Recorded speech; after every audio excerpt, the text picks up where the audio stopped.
Yeah, I think I'm meant to start. Okay, so I'm just going to jump right in and ask if we can go to the next slide.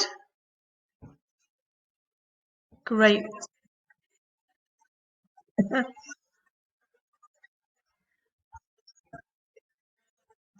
Okay, so hi everyone, I'm Valerie Nash, and you can see that this is a bit of an older photo of me where I've got some gray coming on right now, but back in those days I was looking a little darker.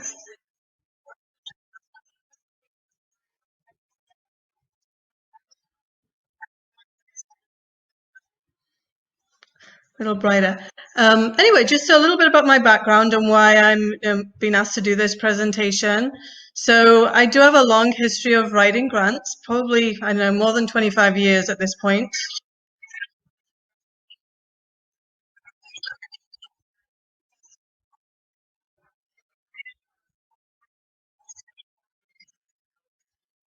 Also I worked with the San Diego Foundation as a program officer doing some disaster philanthropy.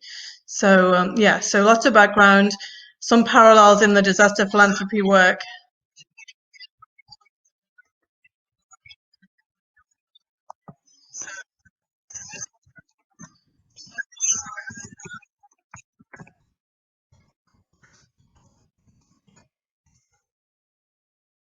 Okay, I'm just letting the people who are running this know that I'm hearing a lot of echo, which is making it super difficult for me to focus.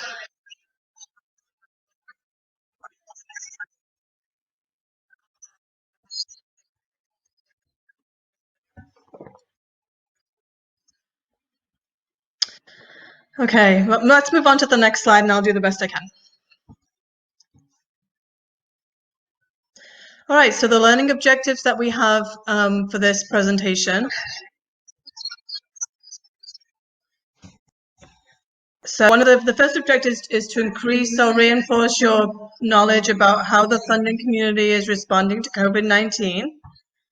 And the other one is to improve or reinforce participant ability to develop a COVID-centered case for report.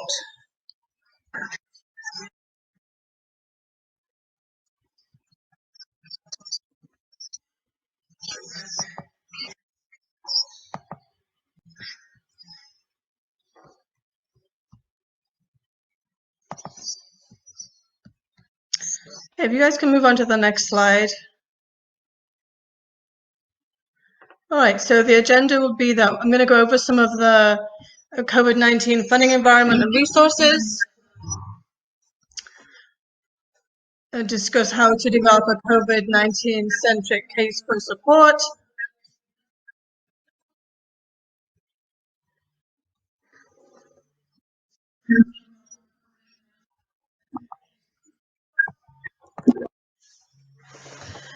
Okay, I think I figured it out. I've turned off my headphones so I can't hear anything, but other than myself. Okay, now I'm on track. If you guys can move on to the next slide. Thank you. I was hoping that you were going to be able to put a poll. Are people able to see this poll and click some of these trends? One of the reasons I wanted to use polls in this presentation was twofold. One, it would give me an idea of who's on the call. And also it would give you guys some language that you might be able to use later on in some of your case for support or your grants. I'm hoping that what you have in front of you is an actual poll that you can do, but I'm not sure because what I'm seeing on my screen isn't the poll. No? Okay. All right, well, I'm going to say what the trends are. So some of the trends that I've definitely experienced, and I think you maybe too, are having extended deadlines for the funding opportunities to give you more time. COVID-19 specific related funding opportunities, cancellations of requests for proposals, rolling deadlines for COVID-19 funding, pressure to respond to COVID-19 opportunities as quickly as possible, like getting those emails saying that the money is going to run out. The sooner you apply, the more likely it is you'll receive the funding. I'm hoping some of you are also seeing some simplified applications and grant writing processes, that you're seeing a refocus of funding opportunities that existed before. Well, not necessarily hoping, but that I'm thinking some of you might be seeing some grant making opportunities that existed before March being refocused so that they're now addressing COVID-19. Another trend that I'm seeing is relaxed restrictions on current grants. So restrictions in terms of the reporting requirements, the funding use, some outcomes. The next one would be greater communication from funders. I know that I can speak for myself and tell you that a lot of the funders that I work with have reached out both to me and to some of my clients to find out how we're doing, talk about what they're doing. So definitely some increased communication from funders. Something that has especially been heightened in recent weeks, as I'm sure you'll all understand, is I'm seeing a lot of incorporation of an equity lens within the grant making requirements. And by that, I'm talking about requirements to talk about either how you're serving people of color, or so basically how what the work you're doing in that space. Another trend is right now is for an emphasis on immediate and emergency needs. Also a sense of that we're in this together. There's a sense of community, a flexibility, openness, willingness to learn, like a different kind of more of a mutual environment between grant makers and grantees. And then I'm hoping that some of you are experiencing increased availability of funding. What I'm going to do now is pause there and see if there's anyone who's on the call who wants to comment about those trends. Have you experienced anything? Do you have a question about any of those ideas?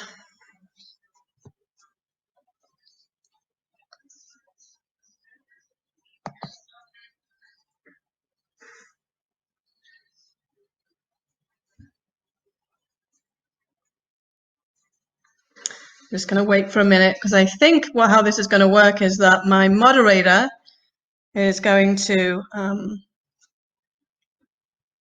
tell me if anyone's got any responses to this question. I'm going to pull a Laura Dietrich, who taught me to be like a teacher and wait till people in the room have got something to say.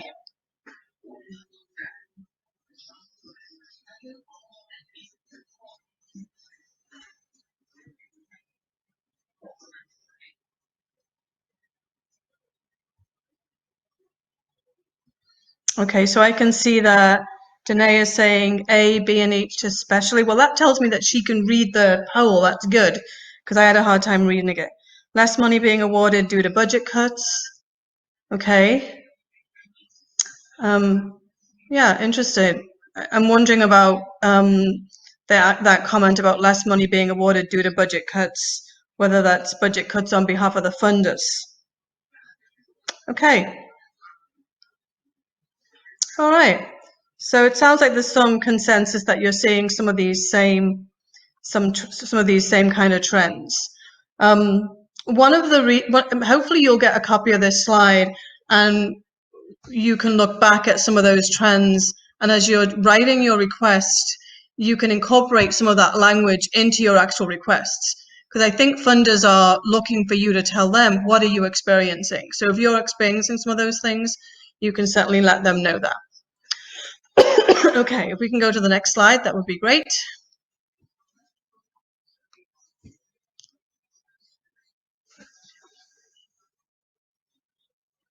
Okay, Colton, can we go to the next slide? Thanks. Okay, so one thing I wanted to acknowledge is that I'm going to make an assumption that some of you are in the room are either grant writers, or this is the role that certainly the role that I've played. And I wanted to acknowledge that we're experiencing our own challenges and opportunities within our profession or within this work. And every single one of these is something that I've personally experienced. So our own work and environments is likely to be impacted by this situation. Either you don't have the same resources or the same support networks. if you're used to working in an office, oh, that's interesting. If you're used to working in an office, you don't have the coffee machine, you don't have the good coffee, I don't know, whatever it is, but you've probably got some change in your working environment that is maybe making things a little harder. Maybe like me, you've got children who are at home who you have to kick out the house at times like this, or tell them to be quiet. The other challenge is having this sense of uncertainty. I think it's not news to say that we're all on a pretty big roller coaster in terms of emotions, not knowing what's coming next. And then we've got those moments of optimism and hope. So I'm finding myself on this big roller coaster. The third one, has anyone else had this? Just a totally different relationship with time in terms of what day it is, what time of the day it is it the weekend? Definitely experiencing that. Risk for trauma or vicarious trauma. I don't know if this is something that's been talked about before, but I know I can speak for myself and say that I'm hearing a lot of stories from my clients that are pretty traumatic and tragic, and it's difficult not to carry those with you. But I definitely think it's something to be conscious of. Adapting to technology, which this whole presentation is a case in point. I think we're all doing that. And then this heightened sense of urgency and responsibility, feeling that it's part of our job to keep money coming in and hustling and being quick, and definitely that. And then the need to practice self-care. I can see that the inability to plan. Yeah, I can see Colton suggest that's definitely a case. I know. I hear you, Colton. Not knowing when this is going to end. I mentioned earlier that I'd done disaster philanthropy around the fires, and the fires, they were under control after a certain amount of time, and so we had a sense of when we'd go into the recovery phase, and we could plan, with some knowledge. But there's definitely an inability to plan. Not knowing what the long-term prospects for funding is definitely making it a tricky time to be a grant writer. Anything anybody else wants to add in terms of challenges and opportunities that you might be facing?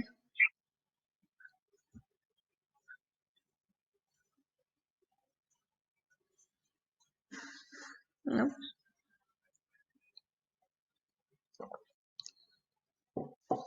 All right, if you guys can go into the next slide.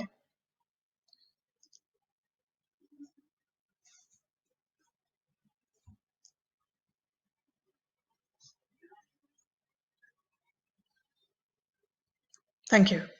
So the final point there being about self-care. So I wanted to just put some of these ideas up around self-care, kind of preaching to myself a little bit here, but just throwing out some ideas of ways. I think it's really important that we take care of ourselves, that we do all of these things. Definitely saying no, knowing how to establish boundaries, asking for help, taking a step back. It can be hard to do, but I think it's worth it.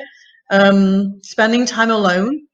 I know that some of these self-care, for some people, your usual modes of self-care aren't available right now. Like either, go in the gym. One of my ways of self-care was to spend time in person with my friends. I'm not able to do that to the same capacity. And so Elisa, I'm seeing the vicarious trauma. Oh, Elisa, I can't even tell. Yeah, I hear you. Lots of crying.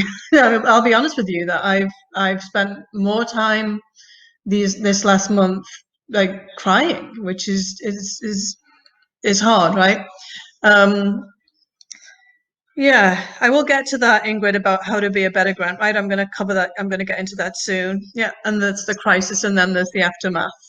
So all of those things. But just wanted to give some time to say that we do need to practice self-care and not feel guilty about that. And I think there's something in there about forgiving ourselves. Normally I hold myself to probably an overly high standard. I've known in this situation that I've had to let some of my own standards go, you know, largely because of the frantic pace at which we're working, but just also I just feel like I'm being very forgiving of myself and not saying that everything has to be the level of perfection that it has in the past. Anyways, so next slide, please.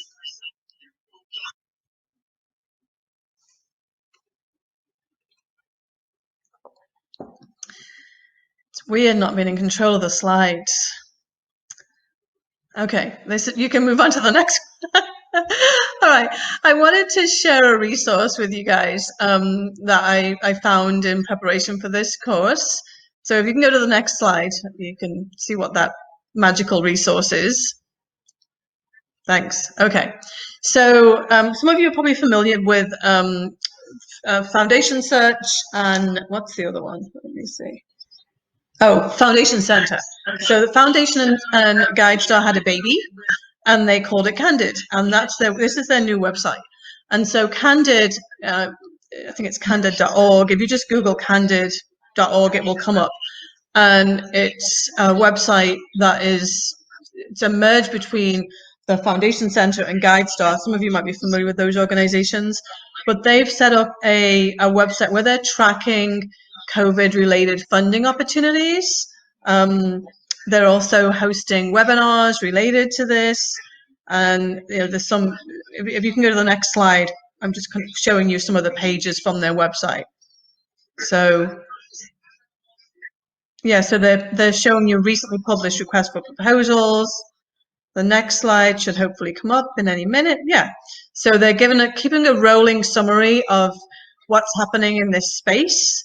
The total dollar value of grants that are COVID specific, number of grants. If you can go to the next slide, you'll see, I think a map is going to come up.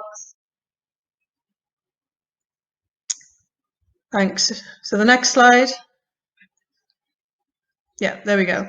And even so this one tells you, it shows you, you can kind of, this one of those interactive maps. You can click in and zoom in and do all kinds of fun stuff. The next slide shows you San Diego. I think there's a bit of a lag obviously between the information, them getting the information and them posting it. But you can see here that according to this was from a week ago, there'd been $4.4 million in grants, COVID-specific grants, 6 funders in San Diego actively making grants around COVID. And you can even get the information on the number of grants and who the recipients were. So hopefully, maybe bookmark this and go back to this and just see what comes up, so you can keep a track on where the opportunities are. So hopefully this is a useful resource for you. And my daughter just walked in.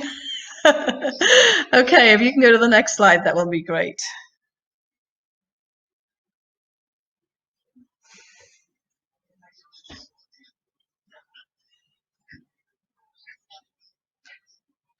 All right, so I mentioned those webinars. I did some work for you, and I listened to the webinars that were on the Candid site, and I pulled together what I felt were the more useful tips from those webinars, and so I'm just going to kind of go through them with you.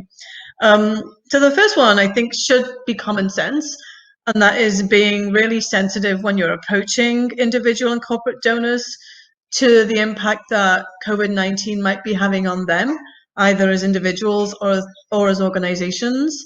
Consider that they might be struggling, so just have some sensitivity. The other one was definitely to check in with your donors, especially donors that you're currently working with, whether or not it's foundations or if it's a government grant and you have a program officer. Reach out to them, let them know how you're doing, how COVID-19 is impacting your target population. Ask them how they're doing and how they think COVID-19 might be impacting them in the future. Just feel they're wanting to hear from you. The message I got from listening to those webinars was that the funding community is wanting to, hear from their donors. Thinking about the long term, you all know as people who are in this space that relationships matter a great deal, and they're going to matter even more moving forward. So definitely nurturing your relationships. One thing I heard someone say, which kind of resonated with me, is try and avoid use of cliches. These are unprecedented times. If you can avoid that. And the next one is about good stewardship. I'm suggesting all of my clients do this, even when the grant maker is not asking you to. So I'm seeing a lot of opportunities right now where there's some pretty lax requirements in terms of reporting, and I'm just advising my clients to put together their own accountability systems and their own communication systems, even if the funder isn't asking it of you. And the reason for that being is that you need to consider every grant as an opportunity to shine, and you need to consider every grant as an opportunity to communicate your worth to your funder. And so even if they don't ask you to say what your outputs were or your outcomes were, that's something I would strongly recommend that you do anyway, even if it isn't asked of you. Okay. The one piece of advice was that if you currently have a planned giving strategy, that might be something that you kind of put on hold for now, not being the most sensitive strategy to be deploying at this current time.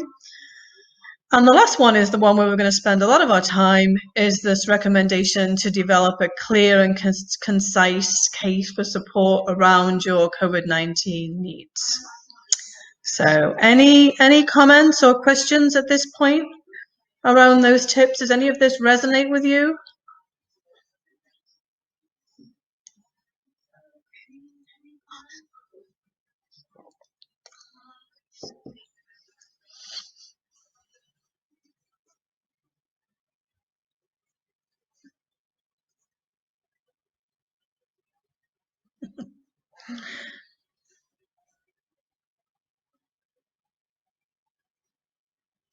So I'm seeing a lot of yeses.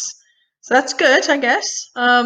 Shall we move on? Let's keep this train moving. If we go to the next slide.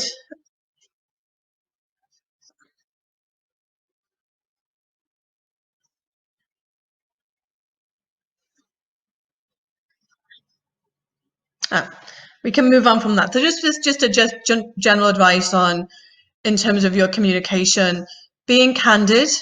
This is definitely the time to speak with a lot of candor. This is the time, more than ever, to be very direct and frank with your funders.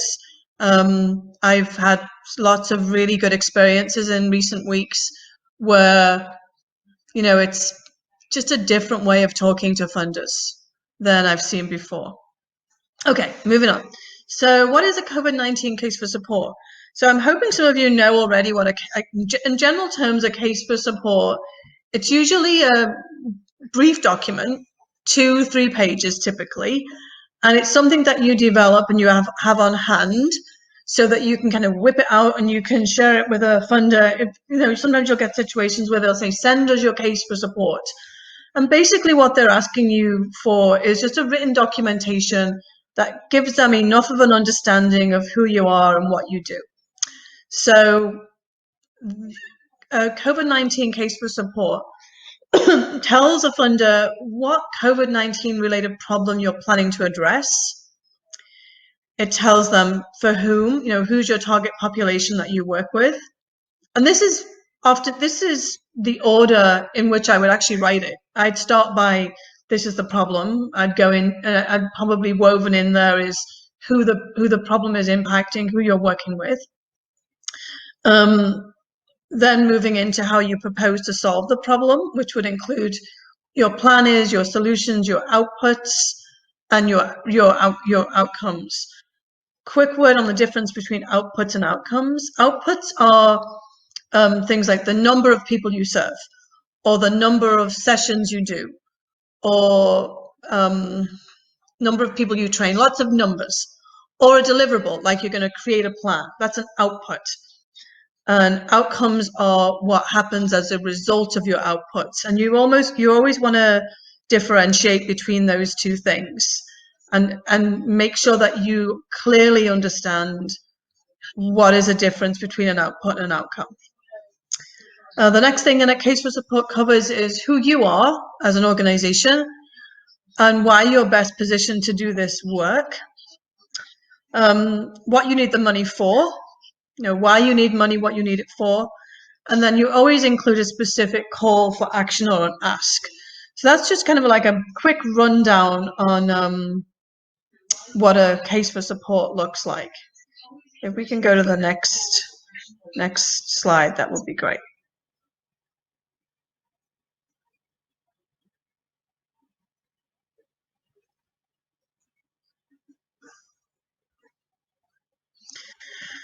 Okay, so this should be a poll. Let's see if this works. So what I was hoping was going to happen here was that you guys would have a poll that would come up and we could check to see which sectors you work in, but I don't know if you're able to do that. Maybe what you can do is, if you're not able to do the poll, maybe I can see the chat, right? So you can put in the chat what sector that you're seeking funding for. So I can just kind of get a sense. Okay, healthcare, because the whole poll thing isn't going to work for us. So far there's just one person in healthcare. Healthcare, okay. Any other sectors? Social services, arts, culture, okay. Employment, okay. Okay. Right, so a little bit of everything so far. All right. And there's a reason I was asking that question, partly because I wanted to know who was in the room, but also I think there's a relevance when you write your case for support. So if you can go to the next slide, I'll explain that. So if we can go to the next slide, that would be awesome.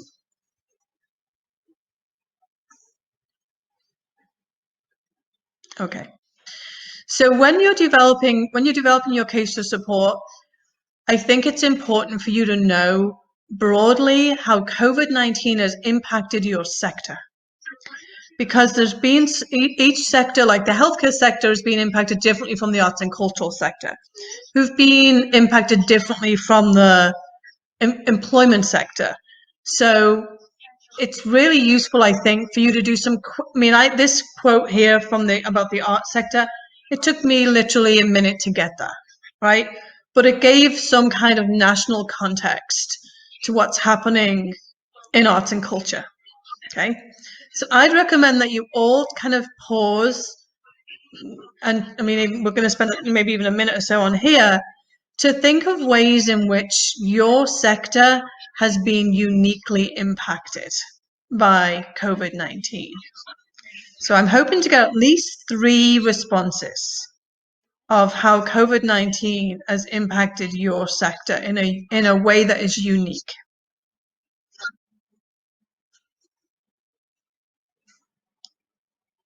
And Kevin, I see your question. I'll get to it in a second, okay?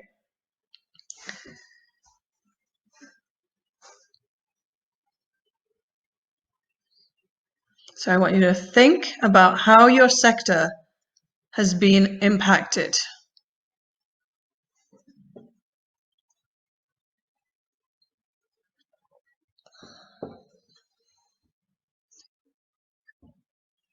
You guys are grant writers. Come on, step up.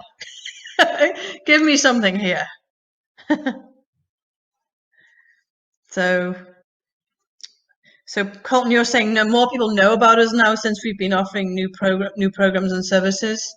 What sector are you talking about there?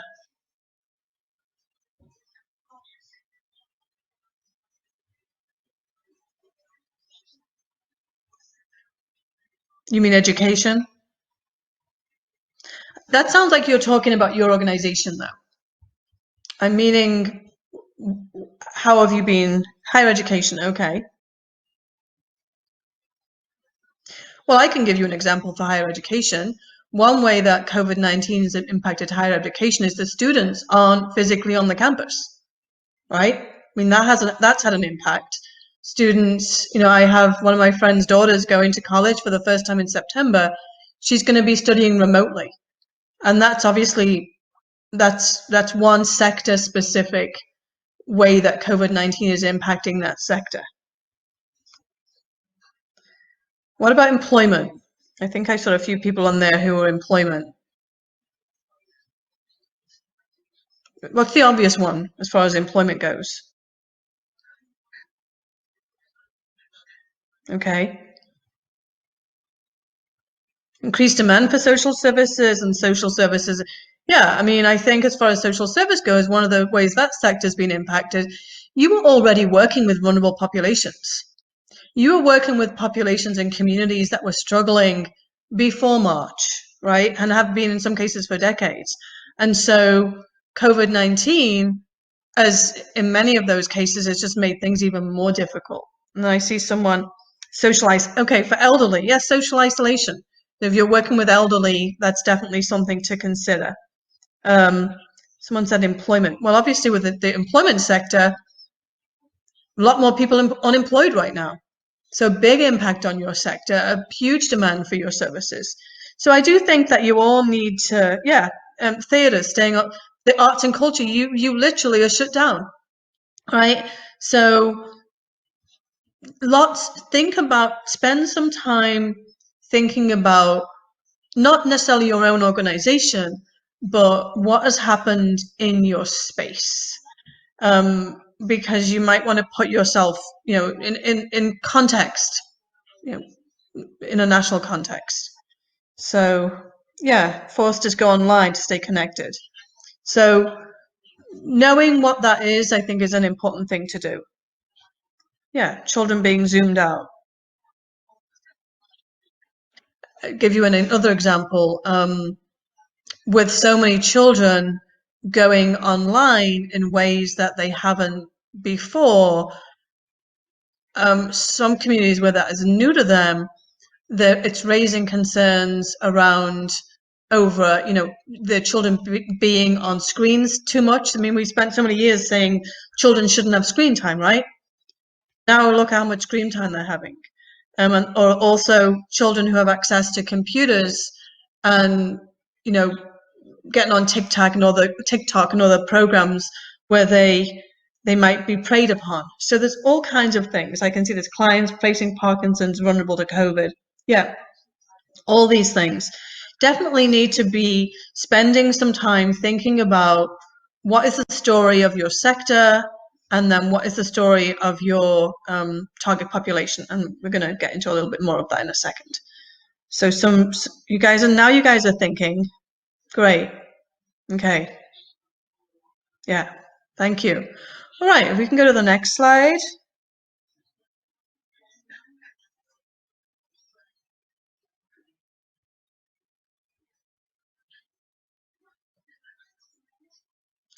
Yeah, one source of actual information is your own USD. So the nonprofit institute did I don't know if any of your organizations took part in a survey. There was they conducted a survey March and April of this year. They rapidly turned that thing around.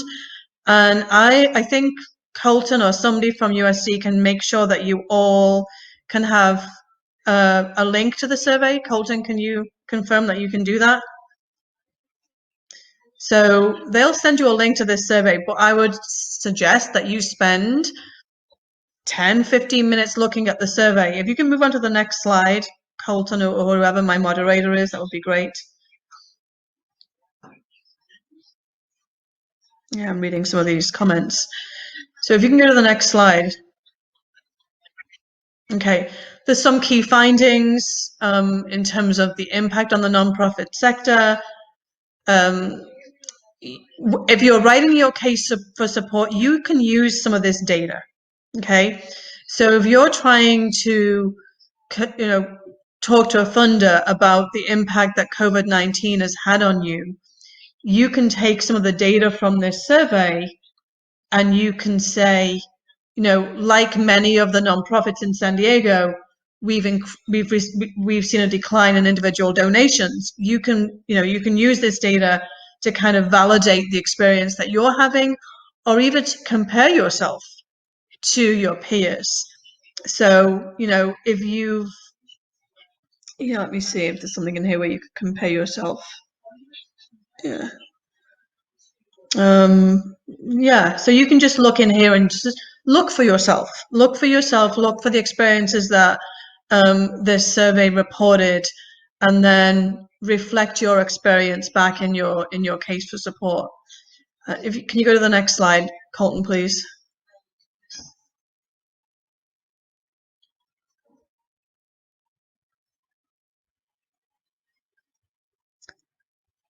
And I'm reading some of these notes.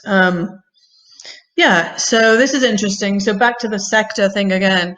So perhaps not surprisingly, in these early days, the sector that experienced the biggest loss was arts and culture. Obviously, not able to have revenue for fee for services, but there were other sectors as well that saw an immediate loss of revenue, and this kind of gives you the information here about what the where those sectors were. Can you go to the next one, Colton, please? Next slide.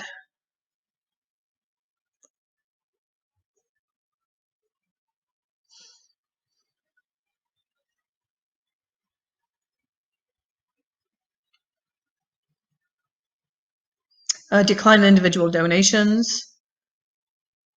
Yeah, I think even if people, I think we're seeing a different reaction, right? I'm seeing some people making donations that didn't make donations. I know that, I encourage my children to make donations because I tell them that if they were ever to, then now would be the time. So I think that might be happening, but I definitely think there's been a decline in individual donations. And you can kind of see, based upon those survey results, which sectors were impacted the most around reduction in donations. If we can look at the next slide.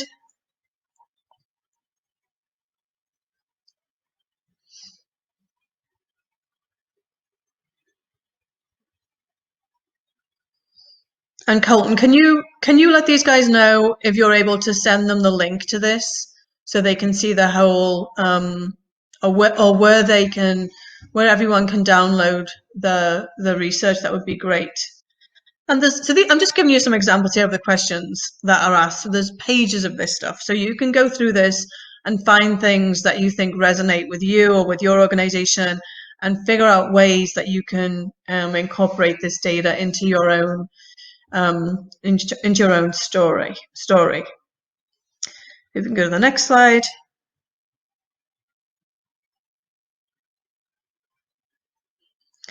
Is there any way to make the slides clearer? I don't know, tech people. Is there any way to make the slides clearer?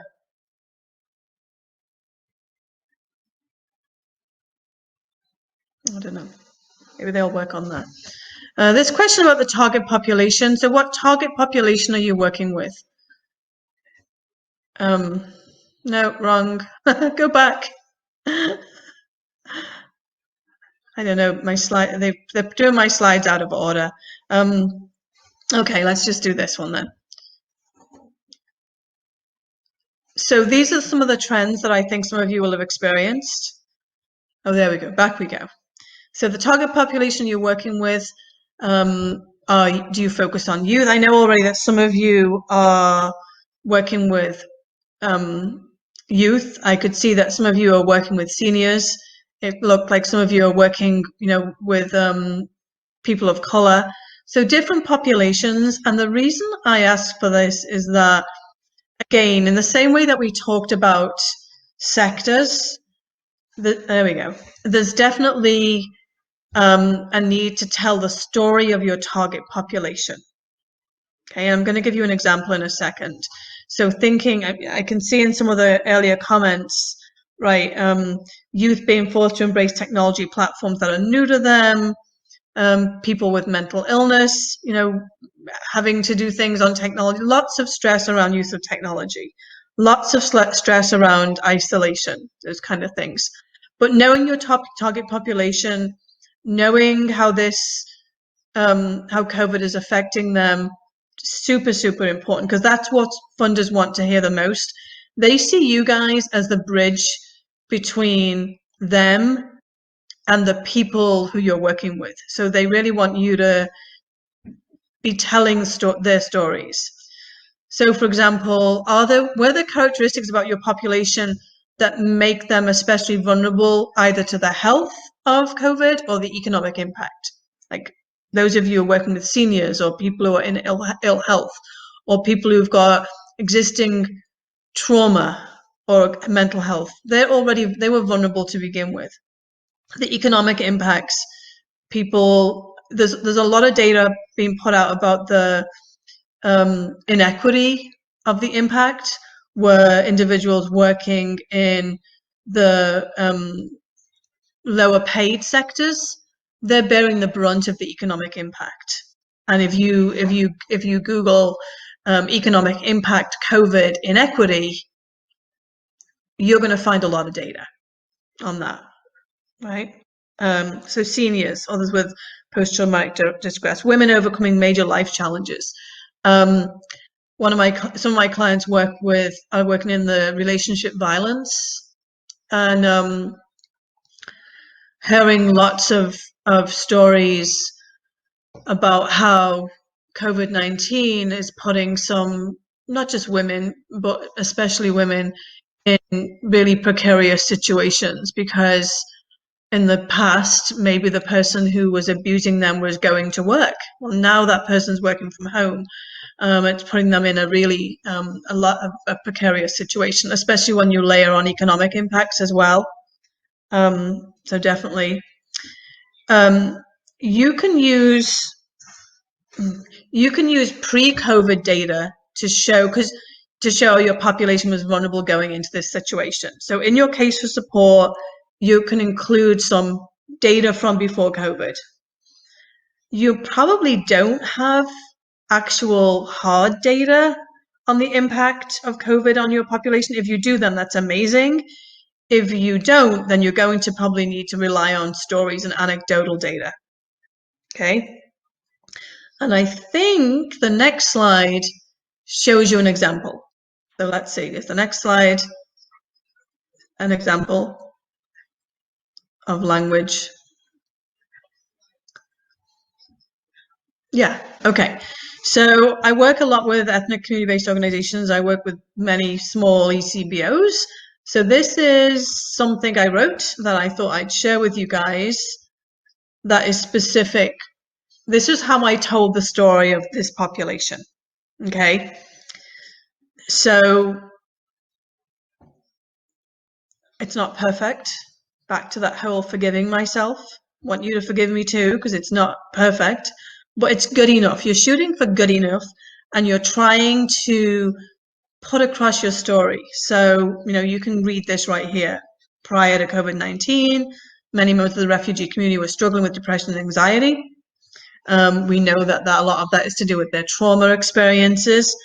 And now what we're seeing is COVID-19 exacerbating those levels of emotional and mental distress.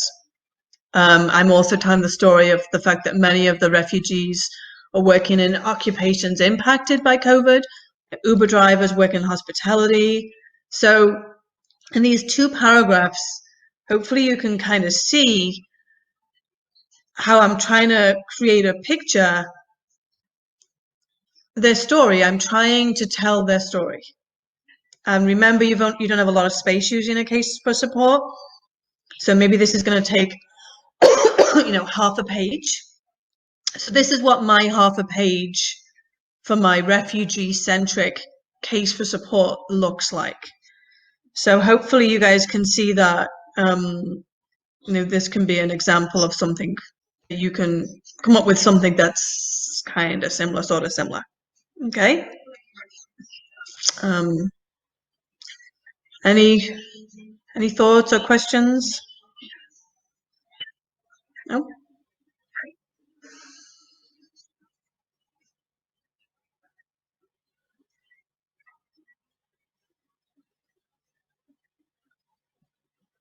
Yeah, I mean, you can kind of see that each sentence is saying its own. There's like a mini story in every single sentence there, right? So try and shoot for something of the similar brevity and similar impact to this when you're telling your story.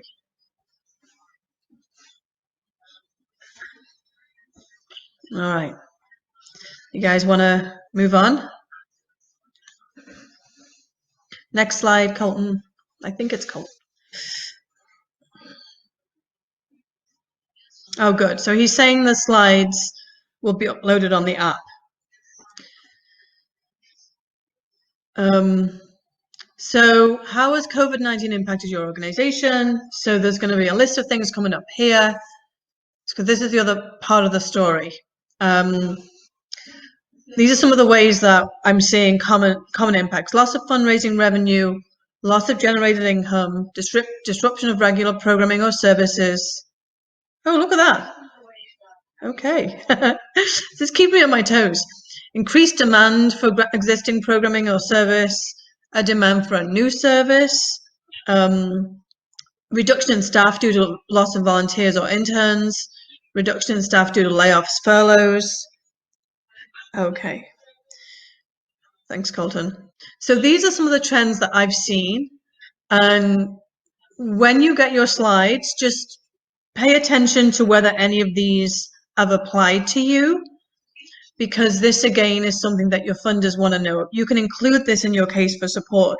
Usually in a typical case for support, you wouldn't do this. You're not in a typical case for support. I would not recommend that people spend too much time talking about their organizational needs, but this is different. I think for a COVID-19 case for supports, your funders actually do want to know what the impact of COVID has been on your organization. So you're kind of telling two stories in one.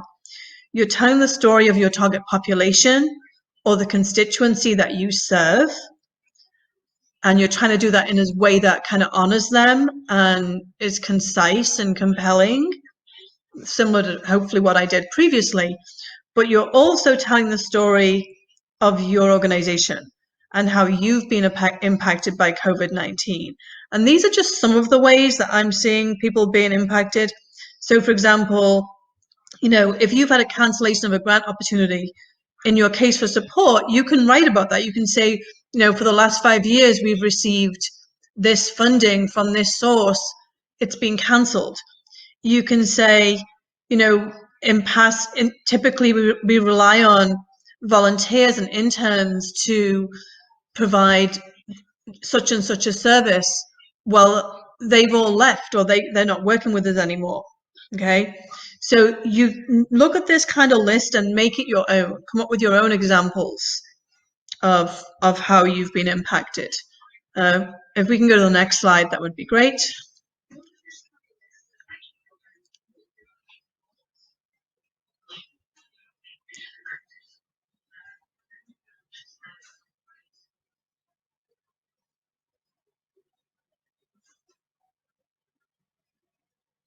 Yeah, so the other part of it is they also want to know about the positive impact. So that's part of your story as well. So try and identify ways in which COVID-19 may have impacted you positively. And so these are some of the ways that I've seen a positive impact. One has been, I've seen some of my clients who are receiving COVID-19 grants or donations. Some of them, actually very few of them, unfortunately, receive support through the PPP, Payroll Protection Program. But if you did, it's worth mentioning.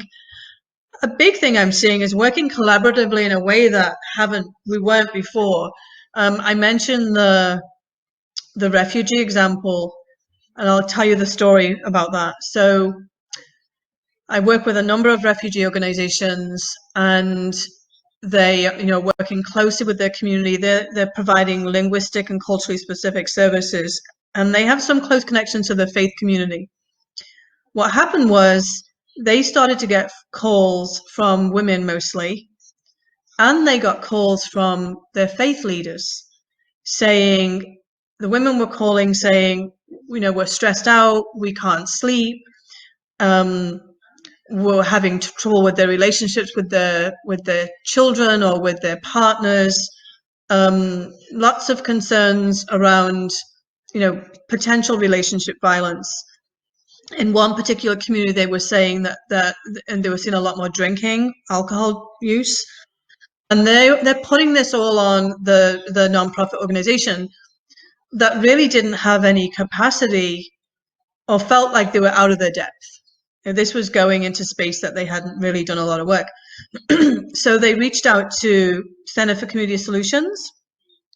I connected them to them and basically started, a dialogue between these small ECBOs and with the Center for Community Solutions, which is a mainstream domestic violence, relationship violence organization. They run the DV hotline and the shelters.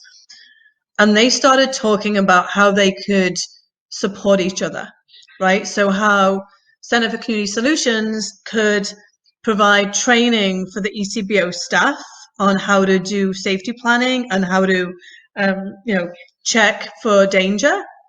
And then the ECBOs were talking about doing some work with Center for Community Solutions to build up their capacity in understanding the risk that might be unique to their cultures. And that didn't involve any money. It just involved those two organizations coming together in a way that they hadn't before. So do you guys have any examples of, if you can go back, Colton, to the slide that had all the different impacts to see if these guys can be inspired by any of those to share any ways that they may have had anything positive come out of this. If you can pull the list back up. Yeah. Okay. So have any of you experienced any of these, like relaxed restrictions on current, no. Oh, these are good things, right? Yeah. No, sorry, not that one. I apologize. I meant the positive impact slide. I think it's the fifth poll.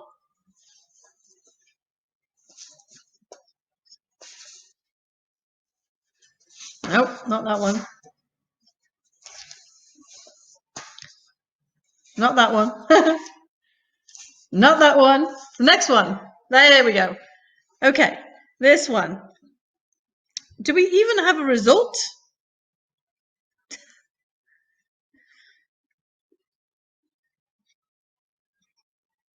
No, not that one.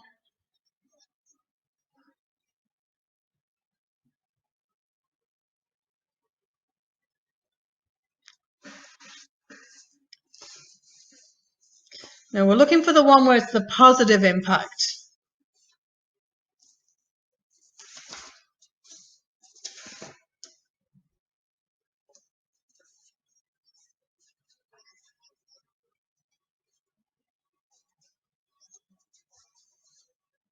It's the next one. I'm going to give up on it in a minute. Okay, I'm going to read them. Okay, so the positive impacts would be you received a grant or donation. This is it. Stay there. Slide. Stay. Okay. Okay. Thank you. So, Alison, I can see that you received payroll protection, developing an online version. So are you saying that, I think this environment has kind of pushed some of us to do some things that we hadn't done before because we didn't have to. And now that we've had to do it, it's like, oh, okay, you know what? That's actually good. This works, or we could have been doing this all along. So has anybody else experienced anything like that of a positive impact?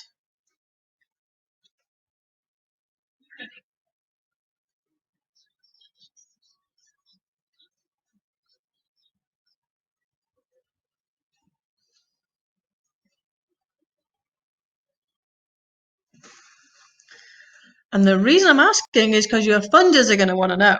right? If your story is all negative, which if it is, be honest. But if you do have something positive to report, you want to include it, because like everybody else, funders are going to be human and they want to hear the good news story. So, be ready to do that. Okay. Now, if we were doing this in person, then I would definitely be challenging you all. Everyone in the room would be told that you need to come up with something.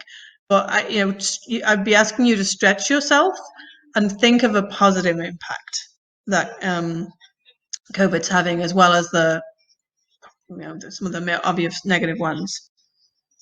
Okay, so I'm seeing that you've started a new food program.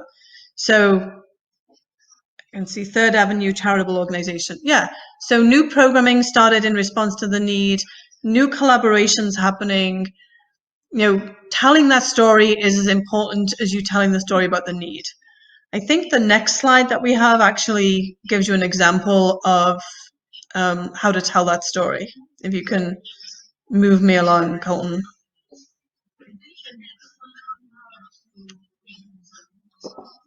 Yeah, being forced to go online. It's taught us a lot, right? Yeah, next slide. Yeah, widen the scope of your online connections. So all of these things are things I would encourage you to dig deep and think about them and document them. So receive PPP, good to know.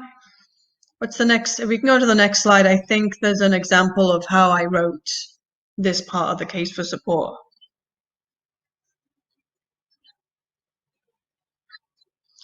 Awesome. So Reverend Edith, looks like you've really, done some good work there. So this is some sample language to show how you can tell your story. So this is the example language of your story. So, and this again, this is a true this is a true story. So I have a client that this is exactly their reality. They're receiving 20 to 30 calls a day from clients who are desperately seeking emergency support. At the exact same time, the personnel is reduced by 30%. They've lost all their interns, but they still have a contractual obligation to provide weekly tutoring, which of course is now being done online. But the other part of the story is the positive part of it, in that they're working with their funders to reallocate their resources, and they're partnering with mainstream organizations. So hopefully this gives you an example of the way that you can present this story, and the length it needs to. They don't want you to go into all kinds of long, convoluted descriptions. They just want to be able to, I'm hoping that you could read this in 2 minutes and be like, oh wow, yeah, I get it. Those guys, they had an impact, right? Hopefully if you could all do thumbs up, you'd be like, yeah, Valerie, when we read that, that's how we feel. We're like, yeah, we can see that that's a pretty bad situation to be in. So yeah, so what I'm thinking you need to do in your case for support is to write your version of that story, whatever it might be. How are we doing on time? Pretty good. What's the next one?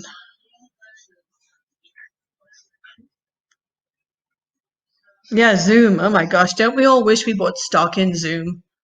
Seriously. Yeah.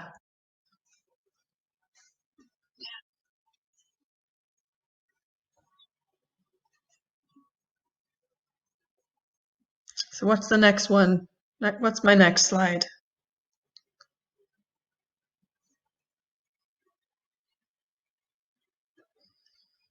Yeah, so Danae, I can see that you're saying the circumstances have definitely highlighted areas where where you're receiving the strongest support, and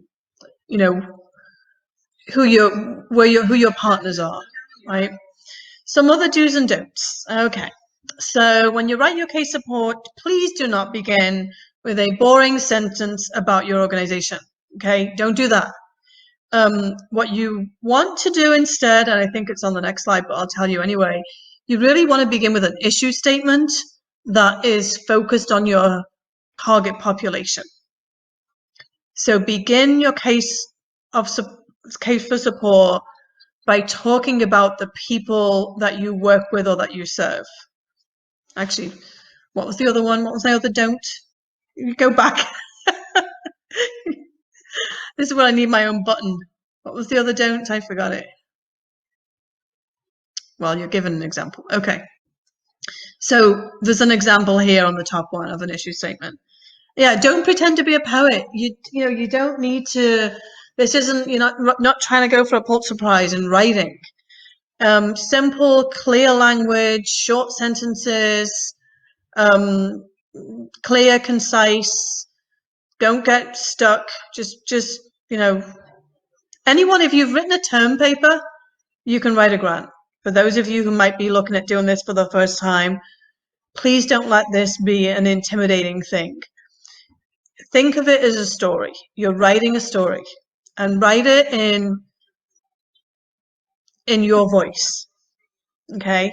Don't get all worried about having to write it like someone who's all posh. Other thing is, don't overstate your capacity or make exaggerated claims. It's a surefire way to lose credibility. Okay? Avoid speaking in absolutes. And by that, trying to view like we are the only.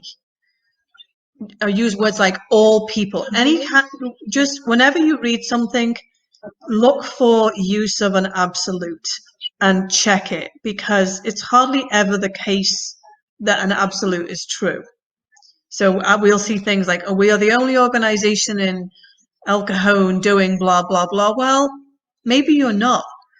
Or other organizations can claim that they are. Just be very conscious of that, because yeah.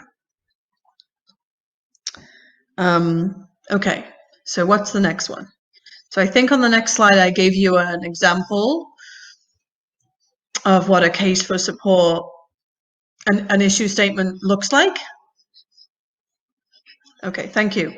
So an issue statement that focuses on people and or outcomes. So this example right here, I would begin this isn't necessarily COVID related, but I would begin a case for support for a re-entry program with maybe with these two sentences. Okay, that's how I would begin a case for support for a re-entry program, because it kind of centers the conversation on the people you're working with and on the outcome that you want to achieve. And that's really what most funders care about, even now, even with COVID. What they're going to care most about is what is the outcome that you're going to deliver. And so center your beginning of your story on those two things. I think I mentioned at the beginning this whole thing about equity lens. Now more than ever, I'm seeing funders especially concerned about equity for pretty obvious reasons that I don't think we need to go into.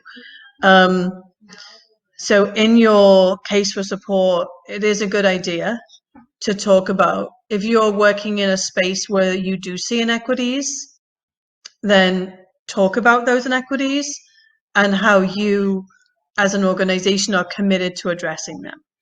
Okay, maybe just a couple of sentences, but do not don't avoid it. What's my next slide? I think we're getting near the end now.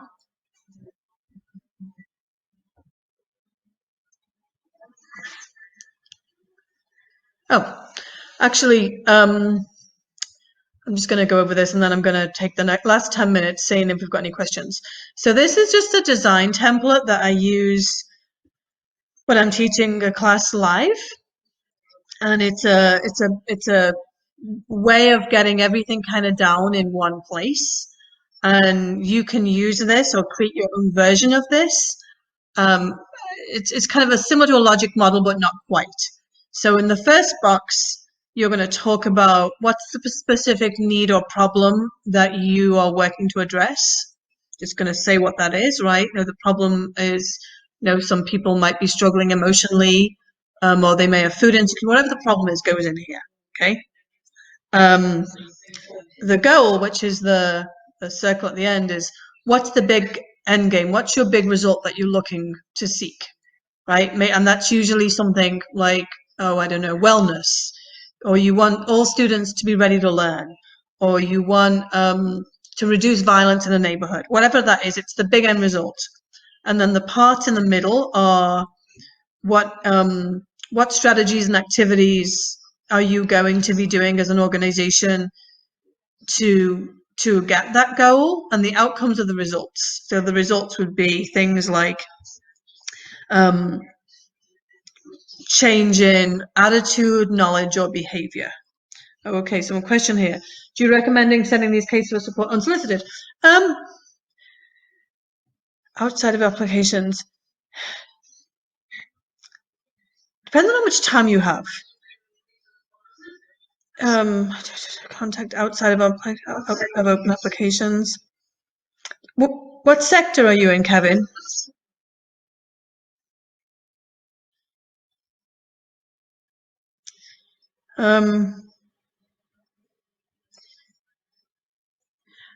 Normally I'd say no, but I don't think these are normal times.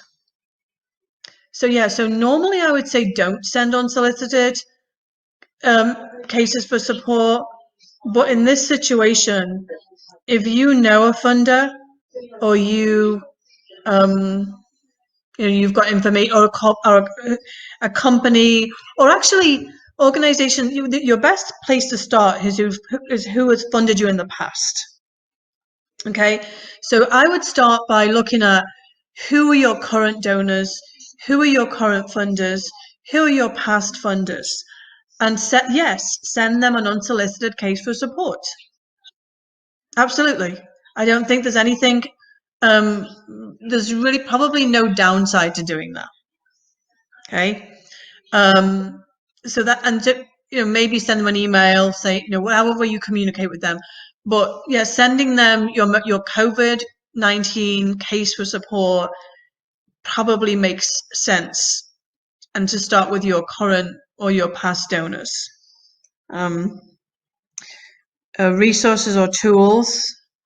Resources or tools for what, Colton? For how to write a case for support? There's probably, stupid as it sounds, right? You can go online and you can find examples, or you can find, yeah, I don't have anything specific, sorry, that I would recommend, other than to, yeah, you can find something probably online yourself that would be as good as anything I could recommend. What else? Don't know if I answered Kevin's question.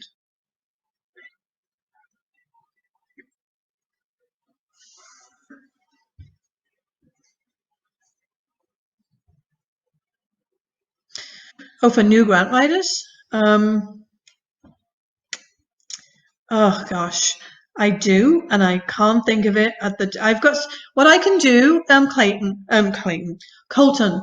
I can share with you the resources that I use in my class, in my typical class, and then maybe you can send them out to the group, because I know that there was something that I was using out of one of the United Ways, and it was the best resource that I'd seen. I think it was actually oddly enough, the United Way of Calgary in Canada.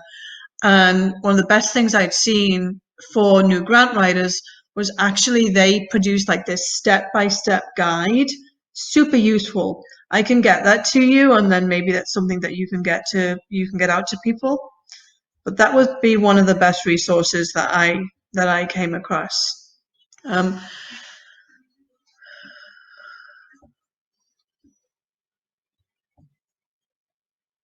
What else?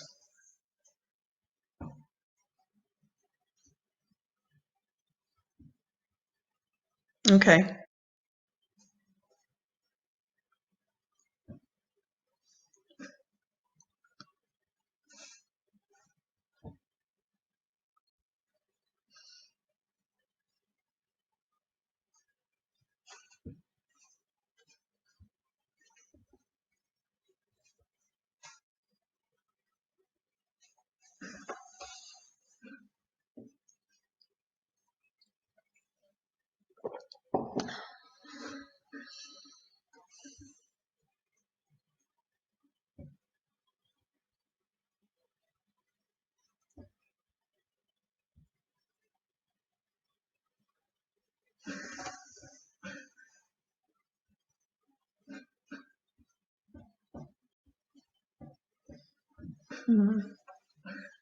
So what I would recommend is that if at some point these classes come back live, that you know, take a live class, because it's a whole different dynamic when we're all in the same room together, right? Because then I can kind of walk around and show you these different tools and sort of help you with them in real time. It's just a little bit hard to do it when we've got everybody on the line in this way. It just makes it a different learning environment.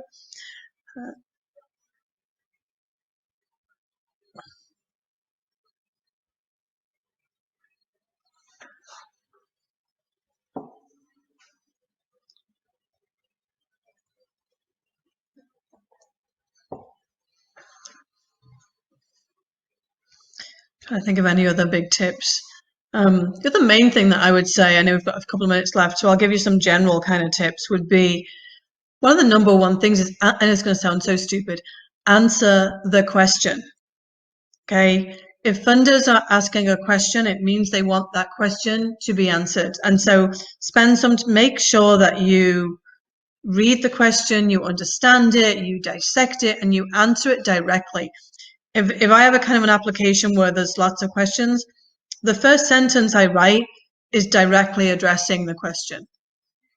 And that sounds kind of silly, but I see oftentimes, I'm thinking of an application we got I reviewed the city applications for the CDBG funding, and there would be a question on, what is the capacity of your executive director to manage grants? And half the responses gave me a generic, our ED has got this degree and she's been working for this many years and she does this.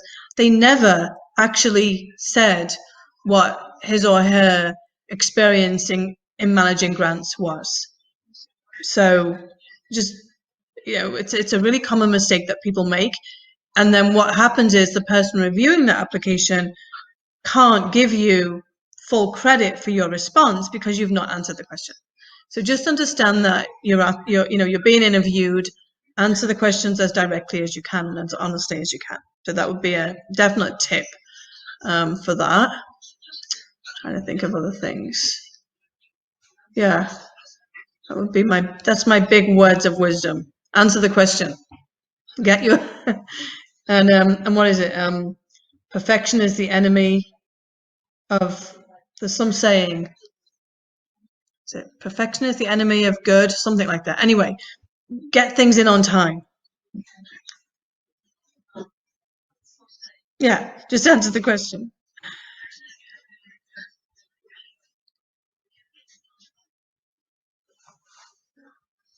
All right. I think we're winding down. So thank you, everybody, for joining us. Hopefully this was useful and you got something out of this that you can use when you're writing your case for support. But just in general, tell your story.